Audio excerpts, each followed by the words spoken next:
Estamos de volta com o Repórter Setorial e vamos para mais notícias. Assim como os humanos, cães e gatos também podem doar sangue, mas o número de transfusões ainda é muito baixo. Vamos saber melhor como isso funciona com a repórter Thaís Orlovic. Todo mundo sabe que doar sangue pode salvar vidas e é um ato de amor ao próximo. Muitos hospitais encontram dificuldades em manter os estoques. Você já parou para pensar no banco de sangue dos pets? É isso mesmo, os animais também precisam da transfusão de sangue. Após identificar a necessidade dos consultórios veterinários, o Hemocão surgiu para contribuir com o fornecimento de bolsas de sangue. Mas ainda assim, o número de doação é muito baixo. Os cães possuem 20 tipos sanguíneos e os gatos, 4. Uma bolsa de sangue canina pode salvar até 4 vidas. Já a dos gatos, 1 vida. A dificuldade na captação de doadores se dá de modo que grande parte da população desconhece o serviço do banco de sangue veterinário ainda. Outra parcela que a gente atribui seria o fato das pessoas acreditarem que é um procedimento muito invasivo, que causa dor, que causa desconforto, e na verdade não é isso. De acordo com os veterinários, a região do Vale do Paraíba é muito propícia ao carrapato, pelo clima, pela vegetação e a criação de gado. Segundo este veterinário, 90% das transfusões de sangue são feitas por causa desse parasita que transmite inúmeras doenças, que se não tratadas podem matar. Esse carrapato infectado, mesmo que o cão esteja protegido por algum produto, o carrapato infectado ele vai, pica, cai, e passa já, é uma bactéria, uma rickettsia, que passa para o cão, infecta o cão e aí o cão, a partir daí, passa a desenvolver a doença que é a erliquiose. Assim como ocorre com os humanos, são necessários alguns exames e requisitos para realizar a doação. Ser calmo, estar com as vacinas em dia, não estar obeso e não ter recebido transfusão de sangue estão entre as exigências para poder fazer o procedimento. Nós não sedamos os cães, então assim, é só um trabalho de contenção, né, no cão, e estar com vacinação em dia e protocolo de vermifugação também. Além disso, o cão passa por uma bateria de exames, que seria um hemograma completo, um perfil renal e um perfil hepático. Estando apto, ele passa a ser um doador do Hemocão. Interessante, né? Uma pesquisa feita pela ONU aponta que no Brasil o machismo ainda é tema recorrente, pelo menos para 81% dos homens entrevistados que consideram o Brasil um país machista. O que é mais feio, um homem ou uma mulher embriagados? Uma mulher, porque assim, homem, infelizmente já vemos, né, diversos homens na rua, e mulher, assim, por ser mais delicada, mas assim, mulher, né, é feio de ver isso. Na verdade, os dois, né? Eu acho que ambos, os dois são feios. Para homem já é feio, imagina para mulher, pior ainda, né? A mulher deve sair sozinha, sem o companheiro? Eu acho aceitável. Não, eu acho que ela tem que sair com o namorado dela. Não. Uma pesquisa inédita realizada pela ONU Mulheres revelou que o machismo ainda é tema recorrente no Brasil. 81% dos homens entrevistados consideram o país machista. Entre as mulheres maiores vítimas deste ciclo, o índice é de 95%. Muitos são os pontos a serem abordados quando se trata do machismo, que abrange muitas frentes e afeta, dentre elas, questões de saúde pública. Mas a gente vive uma fase de feminização das ISTs, especificamente, né, a sífilis e o HIV. Muito, né, assim, do porquê que você pergunta, né, o maior motivo que a gente vai encontrando é uma questão estrutural, social, chamada machismo, né? Que desqualifica, que domina e que tira, né, desempodera essas mulheres da sua capacidade de negociação, que não permite muitas vezes que essas mulheres cuidem de si. Você tem mulheres que, ao se posicionarem frente aos seus maridos, elas sofrem determinadas pressões.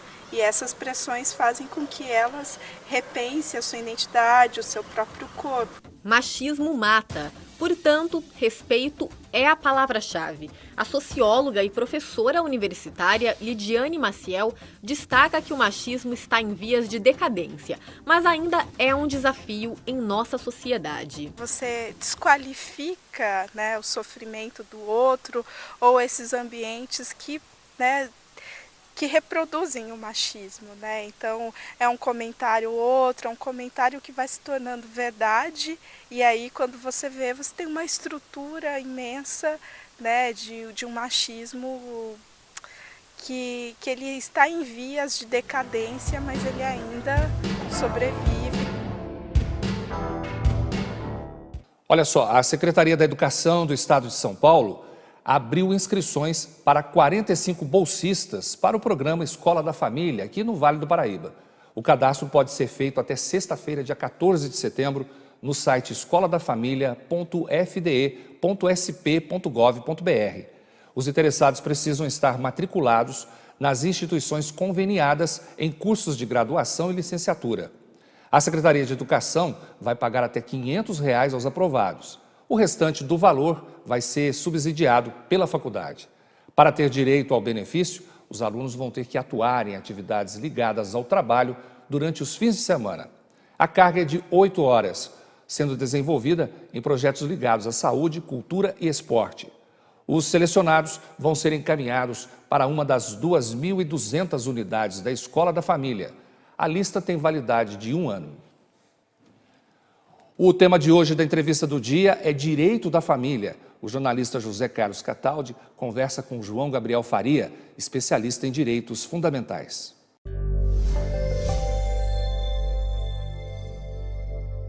Hoje nós vamos falar de um direito fundamental, que é o direito de família. Tem sofrido vários processos de mudança, né, tendo em vista a própria necessidade social. Quando a gente falava antigamente de família, o conceito era marido, mulher e filhos.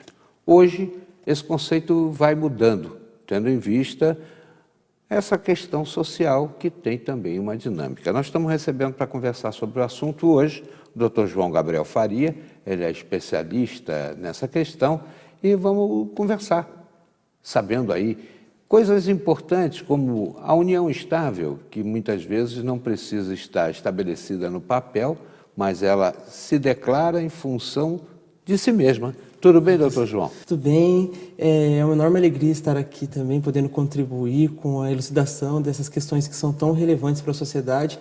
Tem tantas pessoas que têm o direito, mas infelizmente por falta de ter o conhecimento sobre eles, acaba deixando de gozar deles, né? Então é uma enorme alegria poder estar aqui contribuindo com essa discussão. Essa discussão às vezes traz algum tipo de polêmica do ponto de vista até religioso, né? Porque para as igrejas fica difícil aceitar a união estável do jeito que está estabelecida, e até umas que vêm aí no comboio, né? Porque está havendo até casamento civil entre homens, né? Uma coisa complicada. Isso não é tolerado do ponto de vista teológico, né? Mas vamos falar primeiro, começando, como diz meu amigo, apertando o parafuso pela cabeça. Defina, por favor, para o nosso telespectador, o que é união estável. Então, na verdade, a união estável ocorre quando duas pessoas, elas, lastreadas no afeto, buscam viver em comunhão de vidas sem buscar o vínculo matrimonial, ou seja, sem celebrar perante a lei, claro, o casamento. A lei dos homens e, às vezes, até a lei de Deus também. Isso, a lei dos homens e a lei de Deus, com certeza. Agora, tem havido aí também o reconhecimento dessas uniões entre pessoas do mesmo sexo, né? Qual é o amparo legal para isso, já que na definição do Código Civil e na própria Constituição fica estabelecido que essa união é entre o homem e mulher?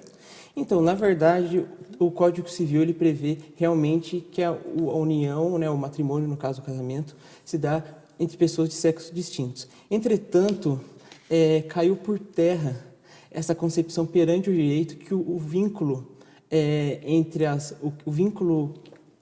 base das famílias seria os vínculos sanguíneos. E com uma construção jurisprudencial, concebe-se atualmente que o vínculo das famílias, ou seja, a viga mestra das famílias, é a relação afetiva.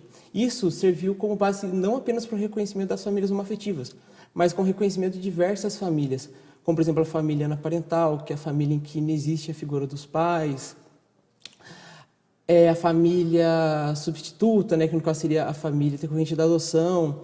Então, por igualdade, tendo em vista que hoje a viga mestra das famílias é a afetividade, entende-se que o afeto que um casal formado por pessoas do mesmo sexo sente é o mesmo afeto que pessoas de sexo distinto sentem.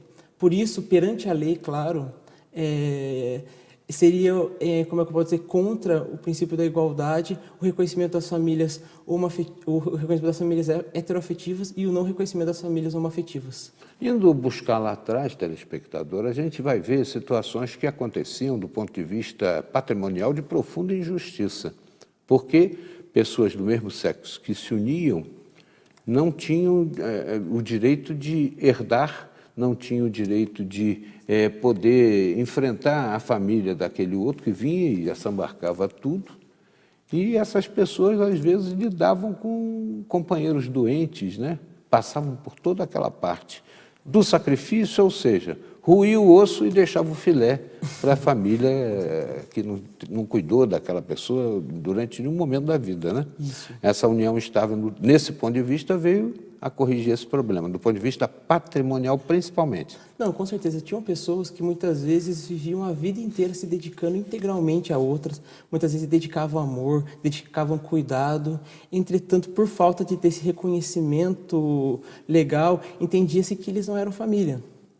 Entretanto, como eu disse para o senhor, na verdade, caiu por terra as concepções de que família é formada por pessoas do mesmo vínculo. No caso, sendo família a relação formada por pessoas de afeto, e se aquela pessoa realmente entrega afeto a outra, não teria por que ela não se beneficiar dos sacrifícios que a pessoa desempenhou quando teve na sua vida terrena. O que eu acho interessante também nesse episódio da união estável é que não é necessário estar sob o mesmo teto. Pode haver união estável em domicílios diferentes. Isso, com certeza, doutor. Na verdade, hoje há alguns requisitos legais para que se reconheça a união estável. Dentre eles, no caso, seria a publicidade, ou seja, a sociedade precisa reconhecer o casal como um casal. Testemunho. Isso, testemunho. E, no caso, a continuidade. No caso, ou seja, não é aquele simples, com perdão da palavra, aquele simples namorico que faz nascer uma união estável. A união estável realmente é formada por pessoas que vivem em comunhão de vidas, independente do lugar onde elas dormem. Mas elas podem também estabelecer essa união estável por meio de um contrato firmado, né? Isso, com certeza. Um contrato que seja levado à publicidade, que o senhor falou, através de um cartório de notas. Isso, na verdade, em relação aos direitos de família, sempre a realidade sobrepõe as formalidades. Ou seja, você não precisa de um contrato para estabelecer a união estável. A simples convivência já gera. Entretanto, se você já quiser, desde já, formalizar isso, já deixar as cláusulas, por exemplo, de partilha de bens, você pode celebrar um contrato de união estável. Qual é a diferença, então, no caso, para o casamento? Ah, sim. Então, na verdade, o casamento, juridicamente falando, claro, ele é um negócio jurídico, que se perfaz com a lavratura de uma escritura pública, né, perante o cartório. A união estável não precisa desse ato formal. A união estável, a simples convivência de duas pessoas, como eu falei, com publicidade e com continuidade, já é suficiente para gerar o vínculo jurídico. Uhum. E aí, no caso, na própria união estável também pode se estabelecer o pacto antinupcial, né? Ou seja, a garantia de que forma vai ser feita partilha de bem, se é que vai haver e tudo mais. Não precisa ser tão formal quanto o casamento, mas pode se estabelecer comunhão parcial, comunhão universal, digamos assim, né? E é uma forma também que a pessoa tem de se garantir, quem sabe, fazendo uma escritura para evitar ser apanhado de surpresa por uma situação declaratória incidental. Então, na verdade, é essa mesma a finalidade do contrato de união estável. Ele visa não agir de forma jurídica como o casamento, entretanto, ele também não deixa os envolvidos, né, no caso, tão assim desamparados, né? Eles vivem em união estável já tendo uma noção de que conforme fosse, caso ocorrer a dissolução da união estável, né, ou seja, o fim da união estável, ambos os companheiros vão estar amparados. A questão dos filhos advindos do casamento pelo processo natural ou pela adoção, tem algum tipo de diferenciação no casamento e na união estável? Mas eu vou lhe pedir para a gente avançar no tema na volta da entrevista. Nós estamos conversando com o Dr. João Gabriel Farias, ele é um especialista em direito fundamental e está falando hoje a propósito do casamento e da união estável, um paralelo importante para você que está querendo definir a sua situação com o seu companheiro ou companheira, e ele volta já já, não saia daí.